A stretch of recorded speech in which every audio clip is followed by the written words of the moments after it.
기자님 어서 오십시오. 안녕하세요. 네, 이렇게 그 자리에서 하셔도 되는데 항상 인사할 때는 이렇게 있다가 안녕하세요 하고 뒤로 다시 빠지세요. 근데 그걸 되게 좋아하더라고요, 남자들이. 어떻게 아세요, 그걸? 아니, 이렇게 들어오니까요, 저한테. 아, 근데 꼭 그래야만 들릴 것 같다는 그렇죠, 생각이. 왠지 안녕하세요는. 예. 근데 꼭 그렇게 안 하셔도 들려요. 예, 그러니까 이렇게 얘기하다가. 아, 하는 걸 보니까 좀 그렇군요. 아니요, 앙증 맞습니다. 나이에 딱 어울리는 어떤 그런 애교라고 생각해요. 그렇죠. 뭐 요정이니까. 좋은데요, 새해부터? 새해 코드는 우리 뻔뻔함인가요? 체념입니다. 빅마마 노래 듣고 올까요? 새해 복 많이 받으시고요. 새해 복 많이 받으세요. 기자님한테 청취자분들이 새해 첫 영화 아바타 해달라고 많이 요청하셨다고요. 저는 이게 무슨 일인가 갑자기 왜 아바타를 그러다가 불현듯이 왜 전에 저한테 사진 잠깐 보여주셨던 게 올 것이 왔구나 그런 생각이 드는데. 그러니까 그 방송 나간 다음에 분명히 내가 이긴 것 같은데 기분이 안 좋은. 그렇죠. 목적은 달성했는데. 그래 내가 제일 웃겼어 이랬는데 이래도 되나 싶은. 네. 우리 김 PD 오늘 일부러 파란색 입은 건가요? 네. 자, 오늘은 저희가 너무 기대했던 조은희 씨인데 춤추니까 조은희? 송강호 씨의 자, 지금은 그죠? 임요한 선수와 예쁘게 연애 중인 그분이었죠. 조은희 씨. 근데 그 영화에서 여러 가지 인상적인 장면들을 각자 다르게 얘기를 하시는데 조은희 씨 부분과 그다음에 임요한 씨와 그 얘기를 하시는 분은 성시경 씨가 처음이에요. 그만큼 상태가 안 좋다는 겁니다. 거기 있죠. 늦게 연습하고 들어오다가 지금 나가니 그랬더니 하고 다시 집에 못 들어가고 나가는. 맞아요. 그 장면도 신구 선생님이 아버지로 나왔었는데 이렇게 퇴근하다가 차마 지금 들어온단 말을 못 해가지고 그대로 나가는데 갈 데가 없어 처마 밑에 서 있다가 다시 아버지가 됐다 지금 은행 문도 안 열었는데 지금 무슨 출근이냐 들어와라 그런 장면이 있었죠. 그러고 보면 송강호 씨 가 언제부터였나요? 초록물고기인가요? 그때부터였나? 하여튼 되게 부각을 받으면서 원래는 연극 맞습니다. 오래 하시던 분인데 연극을 오래 하시던 분인데 이제 초록물고기에서 판수라는 역할로 아주 작은 역할이었는데 굉장히 깊은 인상을 남겼어요. 그래서 진짜 하시는 영화 족족 이렇게 변화. 그 다음에 또 이제 결정적이었던 게 그거 있었죠. 넘버 3. 넘버 3에서 조필이 역할. 이름도 아세요? 이거 잊을 수가 없고 저는 송강호 씨 경우는 영화를 반복해서 봐야만 할 일이 이상하게 많았어요. 이래저래. 그래서 다 기억이 나는데.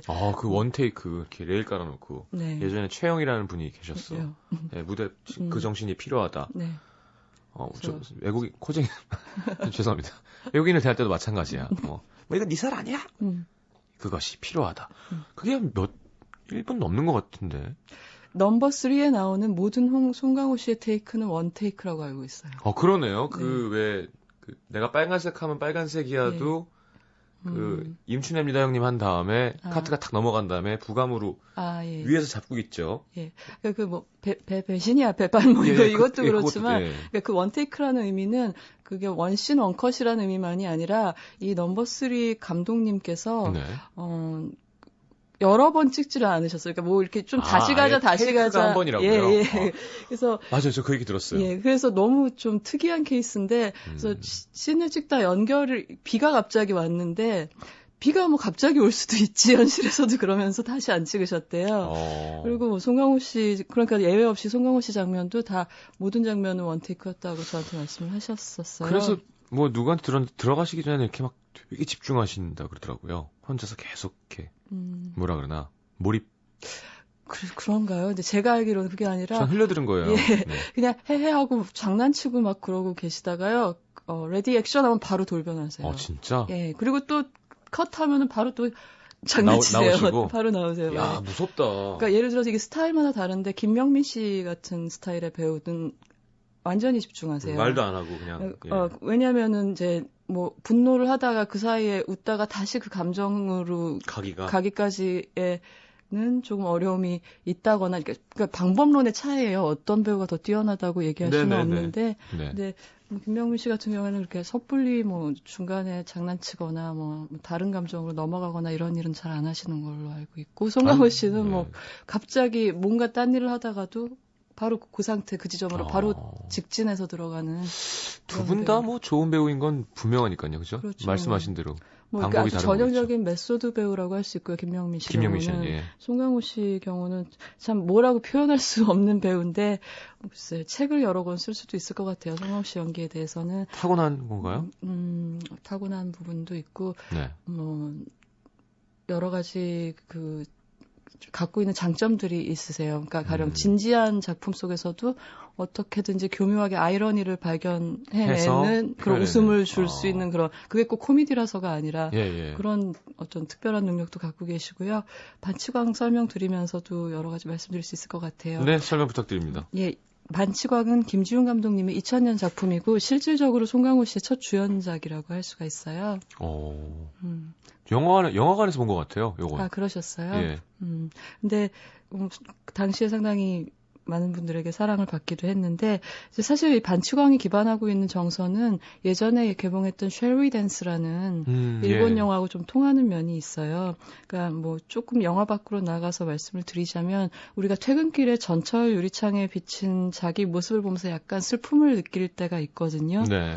그러니까 왜냐면 이제 뭐 우리 직업 중에는 감정 노동에 해당되는 일들도 있고 그렇잖아요. 네. 그래서 약간의 어떤 비굴함에 익숙해지거나 아니면 둔감해지지 않으면은 매일매일 일상을 이렇게 잘 진행해 나갈 수 없다고 깨달을 때도 있고 또 하나 또 슬픈 거는 주체성이 점점 없어진다는 느낌이 든달까요? 그러니까 누가 부장님이 시키지 않으면 저 같은 경우는 마감이 없으면은 자발적으로는 아무것도 하지 않는 사람이 돼버린 것 같은 느낌이 드는 거예요. 네.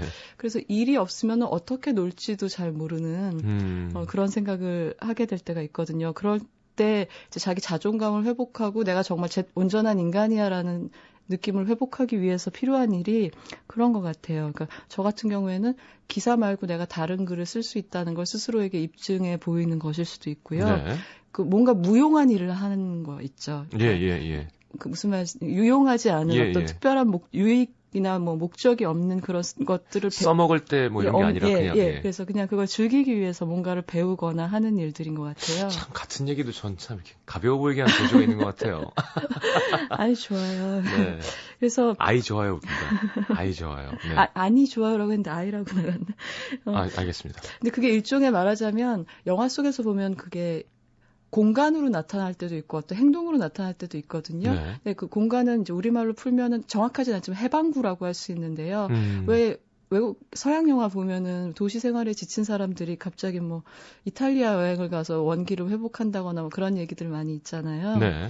뭐 굿바이 뉴욕 굿모닝 내 사랑 같은 영화에서는 막 소떼를 몰고 갑자기 대륙 횡단을 하면서 샐러리맨들이 야성을 회복하기도 하고 그런 얘기들도 있잖아요. 근데 그런 공간을 이제 영화에서 리미널 스페이스라는 이름으로 부르는데요. 그게 공간으로 나타날 때는 그런 이국적인 공간으로 나타나는데 이제 반치광 같은 경우에는 그게 그리고 쉐리 댄스 같은 경우에는 말씀드린 것 같은 일에 쓸모없는 어떤 뭘까를 배우는 것으로 나타난 거죠. 네. 근데 반치광에서는 그 소재가 특이하게도 지금은 이제 유행의 중심에서 좀 벗어난 프로레슬링이라는 게 쇠락한 스포츠였던 거죠. 네. 얘기해 주시니까 막 생각나네요. 그 표정이랑 그죠? 그러니까 같은 장면도 어떻게 이렇게 지루해 보이게 연기하고 찍을 수 있을까요? 지루해 보이게? 그러니까 이렇게 책상에 앉아서 일을 하는 모습이 어떤 영화에서는 되게 막 활기차고 막 되게 에너지 넘치게 보일 수 있는가 반면 되게 무기력하고 막 계속 당하고 억울하고 막 답답하고 이런. 그러니까 아까 제가 샐러리맨의 비애 같은 걸 얘기할 때 그러니까 퇴근 전철에 비친 내 모습을 얘기했지만 이 반치광에서는 그렇게 우아하게도 아니고 만원 전철에서 이렇게 눌려가지고 송강호 씨 얼굴이 유리에 눌려서 이렇게 납작해진 그런 장면이 거의 앞부분에 있거든요. 물론 이제 장르가 코미디이기 때문에. 그리고 뭐 이런 거죠. 조회하고 있는데 늦어요. 만년지각생이에요. 네. 근데 부지점장이 연설을 하다가 잠깐 돌아봤을 때 사사삭 들어가서 딱 자리에 앉는 네. 그런 거 기억나세요? 예, 기억납니다. 그러니까 이 반치광에서 코미디를 연출하는 기법이라는 건 제가 돌이켜서 생각해보면 이런 것 같아요. 이렇게 모두가 집중하고 조용해 있는데 갑자기 뭐가 떼굴떼굴 하고 굴러올 때 나오는 웃음 같은 거 있죠. 그러니까 그런 긴장된 가운데 송강호 씨가 어설픈 동작을 하다가 딱 틀어주는. 예, 그러면서 갑자기 다시 얼음하는 상사가 쳐다볼 때 다시 얼음하는 그런 식의 리듬으로 돌아가는 코미디가 참 많았던 거. 그러네요. 기억해요. 전화하고 있는데 전화벨 울려서 예. 이렇게 송강호 씨 연기가 빛이 났던 씬들이 많았네요. 그러니까 지금은 아무도 송강호 씨를 코미디에 특화된 배우라고 생각하지 않죠. 근데 이맘때만 해도 이제 송강호 그러면은 웃음을 주는 배우라는 인상이 강했고 그전에 조필 캐릭터도 그렇고. 그래서 이 반치광에서는 그가 줄 수 있는 어떤 웃음의 유형들 같은 거를 총망라해서 볼 수 있었던 영화 같아요. 네. 자, 추천곡을 한 곡 듣고 돌아오겠습니다. 예, 반치광 영화 속에 나오는 곡 한 곡 듣죠? 네. 어부밴드의 사각의 진혼곡입니다. 네. 알겠습니다. 네.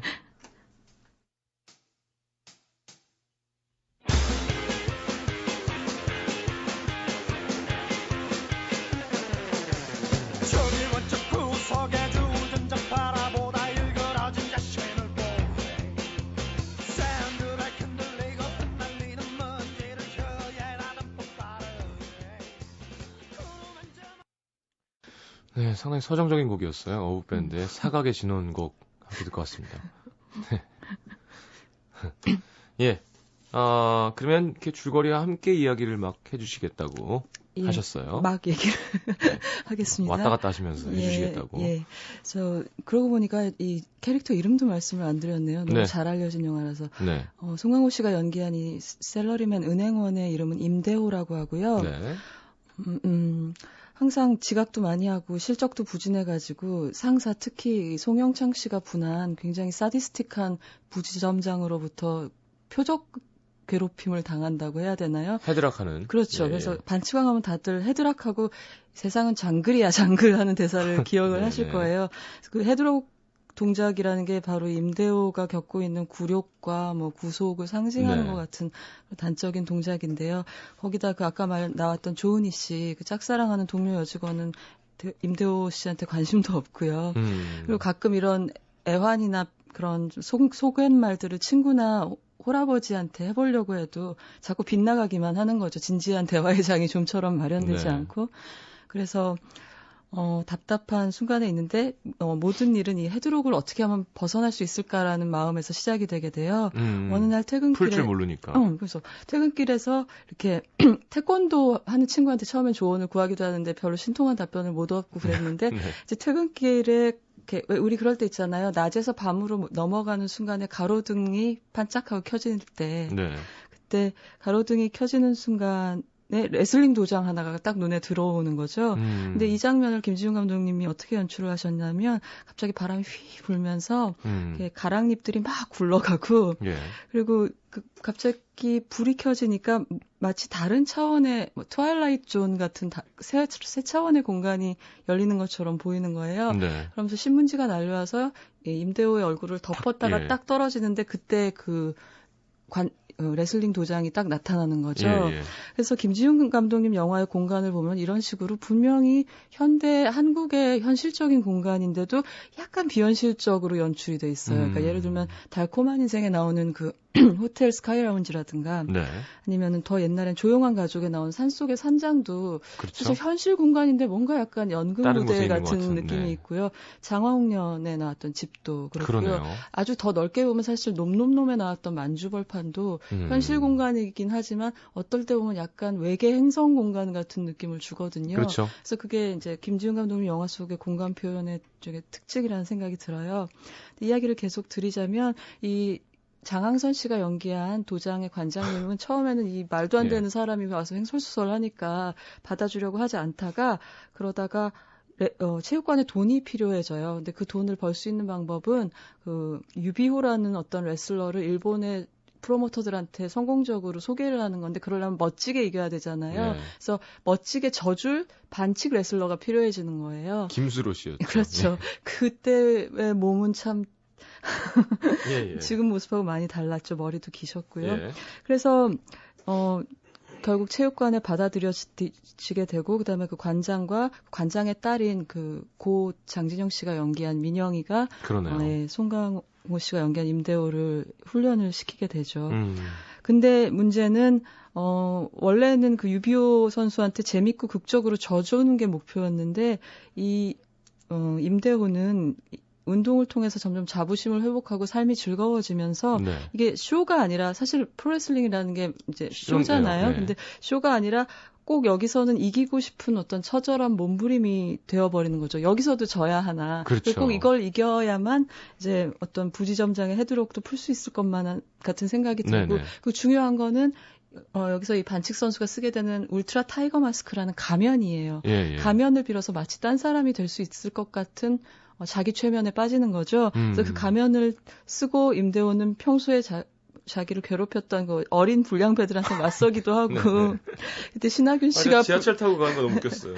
신하균 씨가 불량배로 그러네요? 모자를 눌러쓰고 우정 출연을 해주셨었죠. 예. 그래서 요즘 신하균 씨가 많이 TV에 나오고 계신데 네. 다시 반칙왕 보면서 참 재밌었고요. 그다음에 아까 조은희 씨한테 고백을 시도해보기도 하고요. 네. 그런 일들이 일어나게 됩니다. 마스크 쓰고 가서. 그렇죠. 네.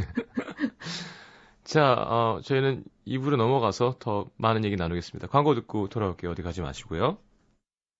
NBC FM for you. 자, 영화 사람을 만나다 반치광. 그럼 임대호 역할에 대한 캐릭터. 예. 그죠? 자, 이번에는 그 유머 코드 그렇죠. 얘기해 주시기로 했어요. 이 김지훈 감독님이 연출한 반치광의 코미디 스타일을 임대호라는 캐릭터랑 같이 말씀을 드릴게요. 네. 근데 주로 아까 말씀드린 것처럼 이제 호흡하고 사이가 불러오는 사이라는 건 이 어떤 동작과 동작 사이에 정적이 흐르는 순간 같은 게 불러오는 웃음이 많은 영화였어요. 이건 참 말로 설명하기가 힘든데 아까 말씀드린 것처럼 모두가 집중한 가운데 뭔가가 또르르 굴러오는 듯한 그런 장면들이 많았고요. 네. 그리고 또 하나는 이제 어떤 웃음이 많았냐면 유머가 많았냐면 곤란한데 안 곤란한 척 하려고 애쓰다가 점점 상황이 더 악화되는 거예요. 예를 들면 임대호가 이렇게 훈련반대 누워서 남자들 엮기 드는 그 뭐라 그러죠? 벤치프레스요. 벤치프레스를 하는데 처음에는 뭐 이까짓 거 하면서 들었다가 엮기가 그 갈비뼈를 누른 거예요. 그래서 그 밑에서 빠져나와야 되는데 옆에서 장진영 씨가 괜찮으세요? 막 그러는데 그럼요 괜찮아요 막 이러는데 이걸 들어서 올려야 그 엮기에서 빠져나올 수 있는데 깔려서 못 빠져나오는 거예요. 그래서 거기서 몸부림치는 장면이 너무 웃겼는데 결국은 그 트레이닝복 상의를 벗어서 놓고 빠져나오는 허물만 쏙 벗어놓고 빠져나오는 그런 장면이 있었어요. 비슷한 맥락에서는 그 쑥스러움을 극복하려는 호들갑이 부르는 웃음들인데 아까 왜 전화 얘기 잠깐 해주셨잖아요. 처음에 그 체육관을 몰래 엿보려다가 갑자기 사람이 딱 나오니까 민망해가지고 갑자기 전화를 받는 척하면서 왜 이렇게 바람이 불지? 근데 바람은 바람이고 거기도 바람이 부나? 막 이렇게 얘기를 하는데 갑자기 그 날 좀 보소 하는 전화 벨소리가 울리잖아요. 한동안 유행이었죠. 그러니까 그때 그 목소리 제가 항상 그 송강호 씨 목소리 중에서 그 트럼펫 삑사리 같은 톤이 있어요. 당황했을 때 삑 하고 올라오는 그런 목소리 톤이 나오는 그런 장면이었고 그러니까 뭔가 자기가 정말 하고 싶은 말을 못하고 자꾸 딴소리를 이것저것 주워 섬기는 식의 코미디 그런 코미디들이 많았어요. 그리고 또 하나는 아버지랑 둘이 사는 남자로 나오잖아요. 그렇죠. 근데 그때 이제 신구 씨가 이 임대호의 아버지로 나오는데 사실 이 캐릭터는 8월의 크리스마스에서 한석규 씨의 홀아버지로 나왔던 그 신구 선생님 연기한 캐릭터의 오마주예요. 비디오 가르쳐드리고. 예, 맞아요. 그 아버지를 이제 코미디로 다시 초대해서 만들어낸 두 영화 사이 약간의 그런 영화 사이 관계가 있는데요. 근데 아까 말씀하셨던 것처럼 몰래 연습하고 새벽에 들어오다가 바로 출근해야만 했던 그런 웃지 못할 상황이 있었고 그리고 이렇게 카메라 앵글에 의한 웃음도 있었어요. 와서 아버지 제가 앞으로는 잘하겠습니다. 그러면 아버지가 이렇게 누웠다 일어나면서 그래 앞으로 잘하면 되지 그러면서 카메라가 아버지 시선을 따라서 올라가면은 아들이 무릎 꿇고 앉아 있는데 울트라 타이거 마스크를 쓰고 앉아 있는 거예요. 맞아요. 그러니까 아버지는 너무 어이없어하면서 내가 너를 아들이라고 믿고 막 이렇게 또 뒤통수를 막 때리면서 내쫓는 뭐 그런 장면이 있었죠. 근데 무엇보다 반치광의 웃음이 좋았던 것은 그게 씁쓸한 웃음이었던 거예요. 그래서 그 진심을 말하지 못하게 하는, 그러니까 진심만 말하려고 하면 무슨 상황이 일어나가지고 깨지는 거죠. 그러니까 예를 들어서 그 장진영 씨랑 길을 걷다가 꽃을 주고 싶어서 막 길가에 들꽃을 꺾어서 이렇게 송강호 씨가 건네는데 꽃이 너무 어수선한 거예요. 근데 그게 리얼한 거죠. 사실 길 가다 꽃을 꺾어서 꽃다발을 만들면 그게 단정할 리가 없잖아요. 근데 진짜 이렇게 지저분한 꽃을 주는데 그것도 너무 웃겼고, 그녀랑 벤치에 나란히 앉아서 왜 레슬링을 그렇게 하세요라는 질문에 정말 진지하게 대답을 하려고 하는데 그 꽃다발 중에 꽃 한 송이가 바람에 날아가요. 그래서 고개를 돌리고 송강호 씨가 진지한 독백을 하고 있는 동안 장진영 씨는 그 꽃을 집으로 갔다 온 거예요. 그래서 그렇습니다 하고 딱 고개를 돌렸을 때 장진영 씨는 아무 얘기도 못 듣고 온 거죠. 그러니까 그렇게 사람이 정작 진심을 전달하려고 할 땐 기회가 오지 않는 것, 이런 게 웃기면서도 되게 쓸쓸한 그런 장면들이었던 것 같아요. 그러네요. 진짜로 영화 한 장면 한 장면이 생각나는 기분이 드는데요. 네. 그렇다면 노래네요, 일단. 노래 들을까요? 네, 노래가 아니라 음악이군요. 예, 연주곡인데요. 장화홍련, 그러니까 김지훈 감독님의 다른 영화죠. 공포 장르의 다른 영화에서 음악을 감독하셨던 이병우 씨의 에필로그 듣겠습니다. 이병우 선배님 멋있죠? 네. 진짜 보기 드문 멋쟁이이신 것 같아요. 이렇게 만나보면. 만나보셨나요? 아니요, 꼭 뵙고 싶어요. 언젠가. 다음에 같이 한번 자리를 해보겠습니다. 부탁드릴게요. 예. 자, 에필로그 이병우입니다.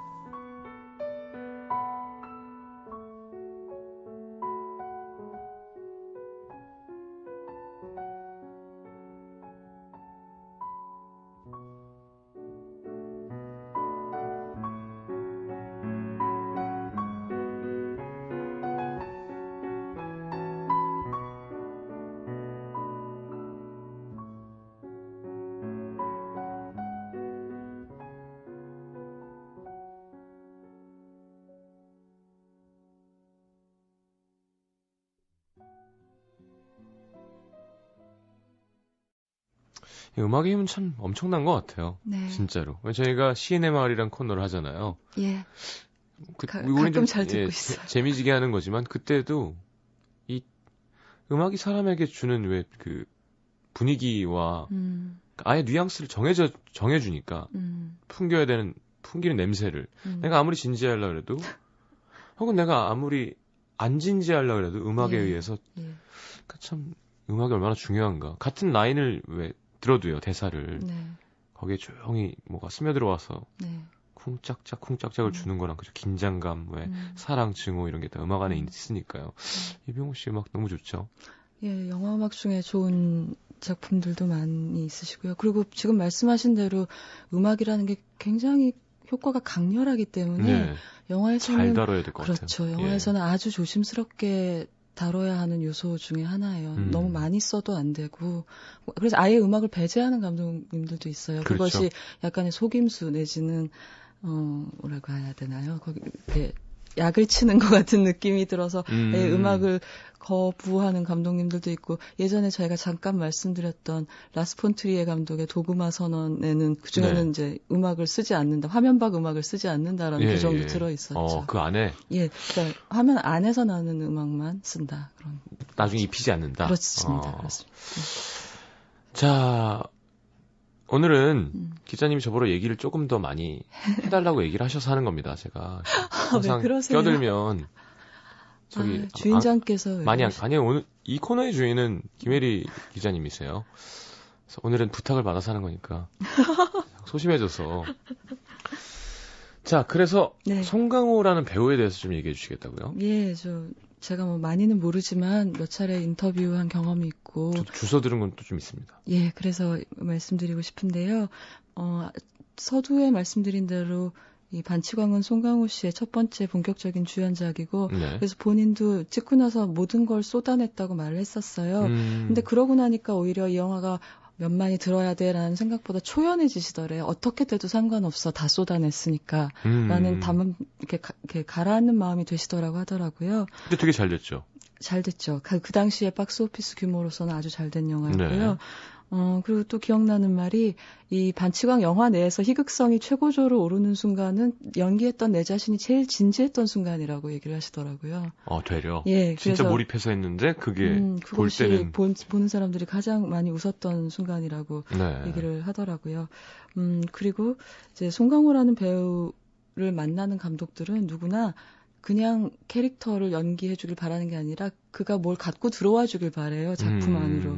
그래서 뭐랄까 같이 창조하는 그런 동반자로서 또 작가로서의 배우라는 표현이 있거든요. 네. 그러니까 배우가 대체로 수동적인 위치에 있는 예술가잖아요. 예술가 네. 중에서 선택을 받아야만 작품을 할 수 있다는 점에서 그리고 그 작품의 텍스트를 자기가 어찌할 수 없다는 점에서 그렇죠. 그래서 참 독특한 위치에 있는 예술가임에도 불구하고 거기에 마치 어떤 영화를 봐도 이건 혹시 어떤 영화에 나와도 자기가 감독을 캐스팅한 것처럼 보이는 그런 강력한 배우들이 있거든요. 그렇죠. 예, 외국에도 있고 우리나라도 있는데 송강호 씨도 늘 좀 그런 인상을 주는 배우 중에 하나인데 송강호 씨 연기론을 듣던 것 중에 제가 너무 훌륭한 말씀이라고 생각해서 잊지 못하는 얘기가 있어요. 물론 네. 말을 막 어려운 말을 써서 유창하게 하시지는 않는 타입이지만 네. 송강호 씨의 말 중에는 굉장한 지혜가 들어있을 때가 있거든요. 그러니까 가령 노숙자를 표현한다고 했을 때 실제로 그런 경우가 있으셨어요. 근데 네.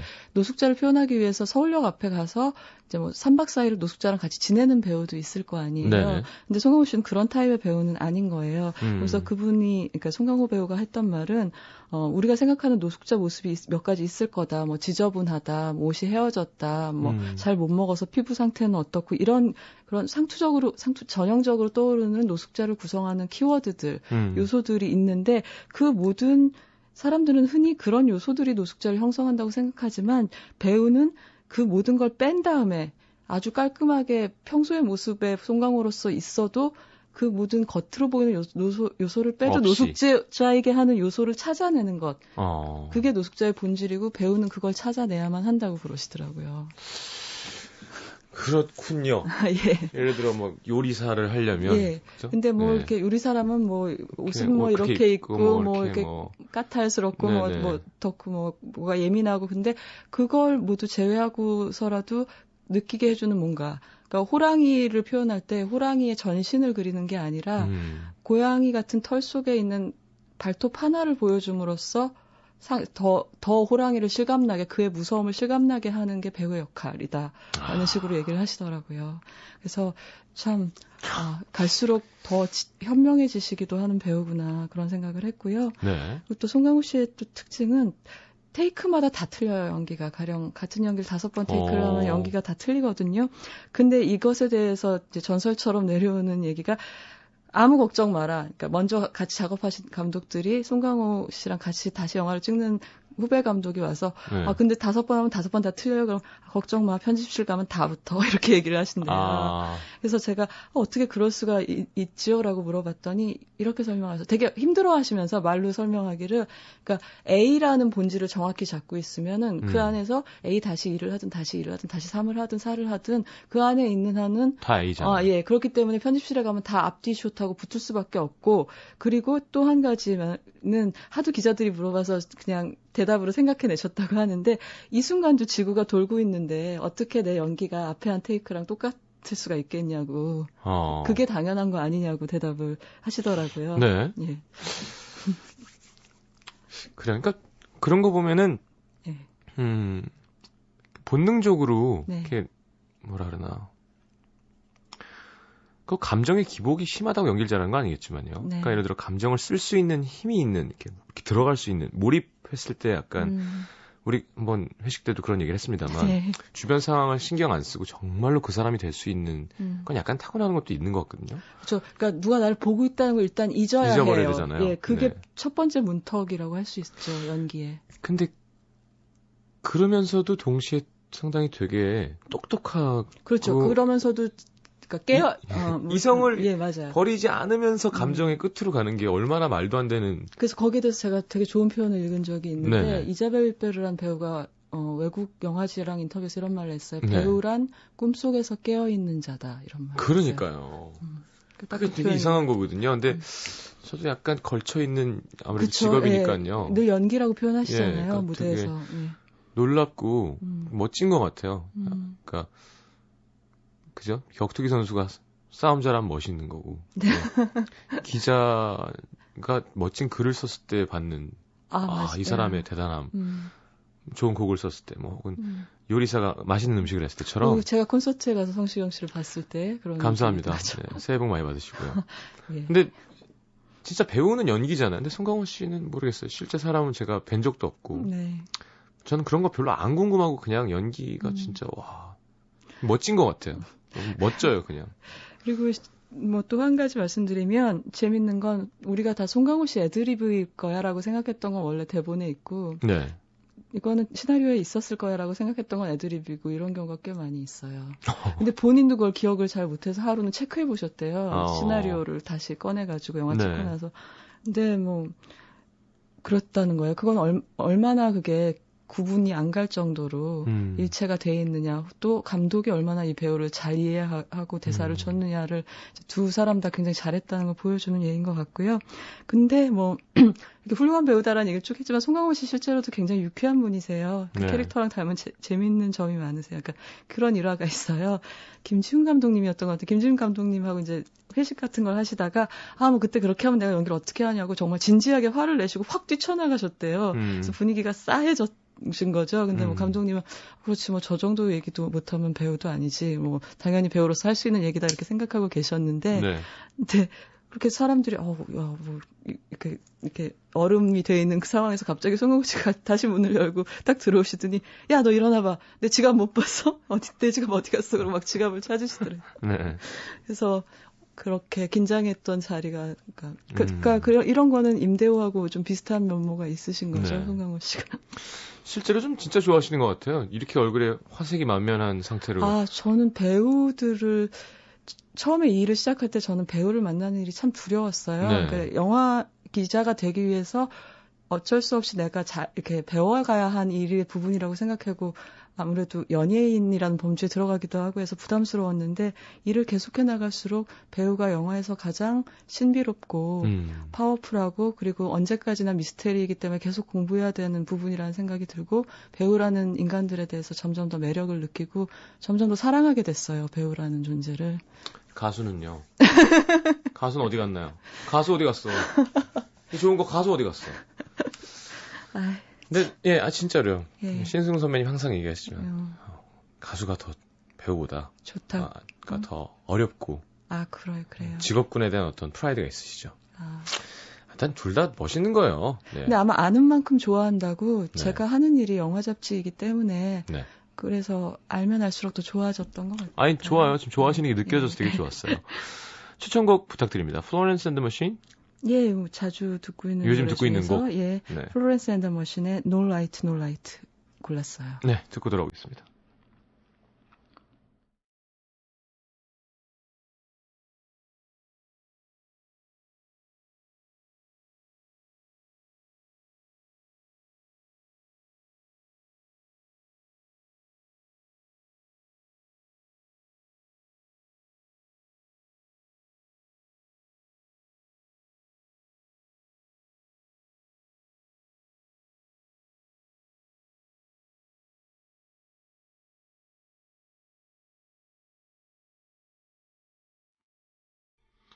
자, Florence and the Machine의 No Light, No Light 이었습니다. 양선희 씨가 기자님 보따리에 너무 많은 게 있어요. 부럽. 보따리 장사인가요? 공짜는 없습니다. 다 담았으니까 있는 거겠죠. 자, 오늘 너무 감사드리고요. 다음 주 영화는요? 예, 다음 주에는 프랑스 영화를 한 편 소개해드리려고 해요. 루켄미라고 아네스 자우이 감독이 만든 영화고요. 여기서는 에티엔 카사드라는 강자와 그 강자 앞에서 비굴해지는 사람들 군상에 대해서 얘기를 해보고 묘사를 해보도록 하겠습니다. 알겠습니다. 아, 늦은 회식 자리 빨리 넘어가시고요. 지금 마음이 급하세요. 아니요, 마음 안 급해요. 여기 이마에 술이라고 써있는데요. 네. 자, 광고 듣고 저는 김현정 씨의 신청곡 로지피피의 Falling in Love 띄워드리면서 저는 3부에 다시 옵니다. 안녕히 가십시오. 안녕히 계세요. 감사합니다.